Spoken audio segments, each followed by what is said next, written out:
The feeding of the 4,000 is one of the more overlooked miracles of Jesus, simply because we apparently saw a more impressive version of this miracle just one chapter ago. In chapter 14, we saw the feeding of the 5,000, which raises the question, is there anything we can learn from this miracle that we couldn't have simply learned from the previous one? And the answer to that question is a glorious yes. Look at verse 21. This is the key to understanding the purpose of the feeding of the 4,000. We read, leaving that place, Jesus withdrew to the region of Tyre and Sidon. Now, this region of Tyre and Sidon, it is not a Jewish area. This is a Gentile area, which is why the very next verse tells you that a Canaanite woman came and spoke to Jesus.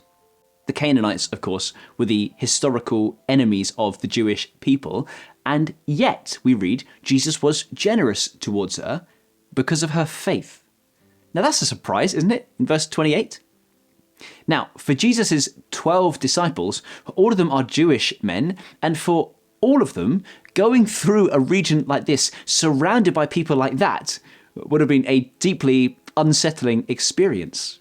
Remember that they've been raised with the belief, the cultural belief, not the biblical belief, that Gentiles, that is non-Jewish people, like presumably most people watching this video, they are to be feared and fought against. And yet when God himself goes through that Gentile region, he shows them amazing grace. Verse 32, Jesus says to his disciples, looking out at this crowd of Gentiles, I have compassion for these people. These ones? Yes, even them, even Gentiles. Are you starting to see now why it might be important for the same miracle to occur here for the Gentiles that we saw take place in the last chapter for the Jews? The bread of life given miraculously, not just to the Jew, but also to the Gentile. Do you see the symbolic significance of that? So Jesus says, I have compassion for these people. They've already been with me for 3 days and have had nothing to eat. I do not want to send them away hungry, or they may collapse on the way. Now, I love verse 33.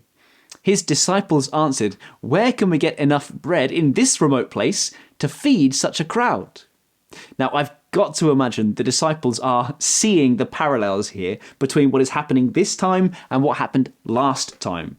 Great big crowd, out in the middle of nowhere. Jesus has been teaching them for a good long time. There's no food in sight and no human could possibly provide for their needs. If that question that they raise here is genuine, then they are the 12 most dense men to have ever lived. I think they're asking this question with twinkles in their eyes and smiles on their faces. His disciples asked him, where can we possibly get bread in a remote place to feed such a crowd? How many loaves do you have? Jesus asked. Well, they know what's coming, don't they? They must. They must know that only Jesus can meet this need. Only Jesus can solve this problem. How many loaves do you have? Jesus asked. Well, the answer, whatever it is, cannot be, I've actually got enough loaves stuffed in my cloak pockets to feed 4,000 people. Whatever they have, it is insufficient for this need, isn't it? Don't miss this detail, though. Jesus takes what they do have, what they do offer, and he makes use of it for his glory. He takes the ordinary and makes it extraordinary. Now, Jesus does not need them to solve this problem, does he? And yet he chooses to use them in the blessing of others.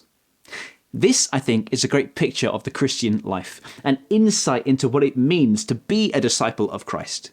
The disciples here were simply required to give to others what they had first received from Christ.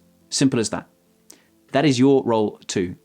You've been given grace, and it's not for you just to hoard or consume, but for you to pass on to others. And when you do that, you will always find that you can go back to God and there will be more than enough for you. The disciples here go among the crowds distributing the bread and the fish, and what they get, they give. Back and forth, receiving a free gift of grace from the hands of Jesus and giving to those who are in need. That is the Christian life. That is the way of a disciple of Jesus.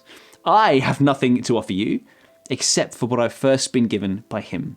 I have no strength of my own. I have no insight of my own. I have no resources of my own. Whatever money I have was given to me by God. Whatever strength I have was given to me by God. Whatever knowledge I have was given to me by God. And all of it is given by God for the good of the world, not just for the good of me. So what are they learning here? Well, they're learning that the gift of God must go to whoever will receive it.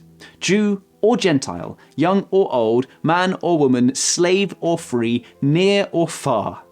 They are learning in this snapshot of a miracle that if someone would receive the bread of life, it is our job to give it to them. No, Christ doesn't need us, but he chooses to use us. Why? Well, it's for our own good and for our own encouragement and for our own strengthening, for our own servanthood. He sets things up this way for our good and for his glory.